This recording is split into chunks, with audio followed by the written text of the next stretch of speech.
So today I wanted to show you guys one of the best things that I ever did for my own playing, and that was to stop just noodling around on the guitar. Now I know there's been a lot of videos made about this topic telling you don't noodle, do this, do that.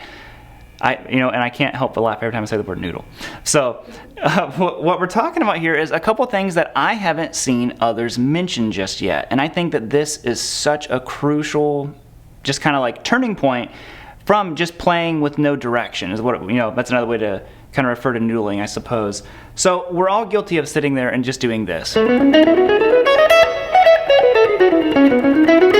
Which, from a technique standpoint, that's not the worst thing in the world. We're working in a very technical fashion, but you can kind of kill two birds with one stone by just making a couple of tweaks to it. Now, the big thing that I don't hear people say, versus just telling you stop noodling altogether, what I want you to try to do is to incorporate rhythm. So, how we're going to do this is we're just going to sit here and we're going to start with a riff, make it real simple, real easy, and that is going to guide us rhythmically. Because a lot of times, whenever you sit down and you just kind of play whatever randomly, there's no rhythmic context to it. And I think that that's where it all really falls apart. So I'm going to do this. Watch.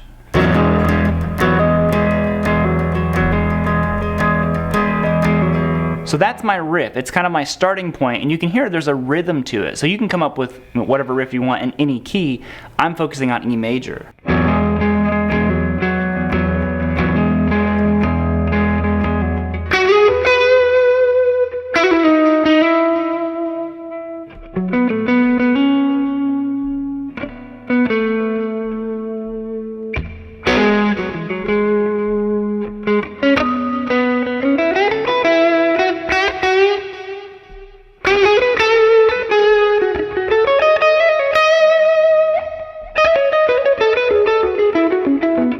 So you can hear I'm still kind of doing the same overall idea of just I'm randomly playing stuff, but the rhythm gave me so much more of a musical approach. It doesn't sound, I don't know, so mindless to me at this point. So that's the first little step. I think that will make such a huge impact into your playing if you just incorporate this more musical way of practicing that kind of stuff. It doesn't take a lot of thought. Like I said, it's the same thing that you would do when you're just kind of sitting there playing whatever.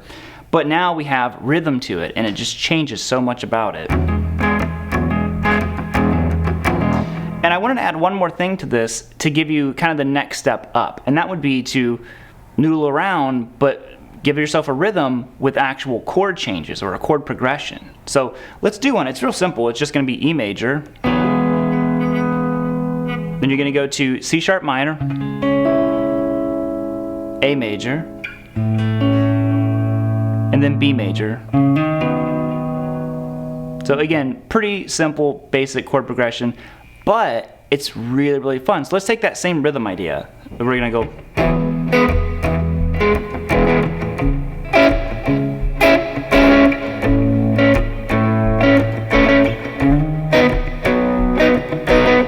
And now what I'm gonna try to do is to hit those chord changes while I'm just kind of improvising over it.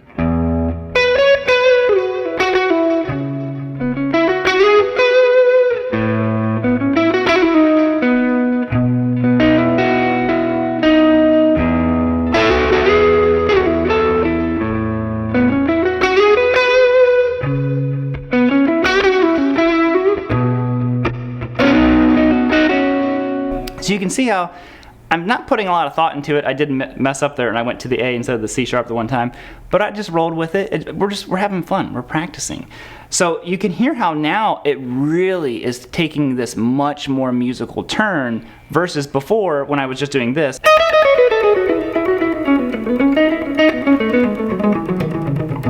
So again, from a technique standpoint, that is going to certainly build your technique, but I really want to focus on the other stuff because it still builds technique, but it focuses on kind of creating this internal rhythm inside of you. And everyone has their own, metronome that's just kind of clicking inside of you. So like when I started playing that riff, that's just kind of the rhythm that's happening inside of me right now.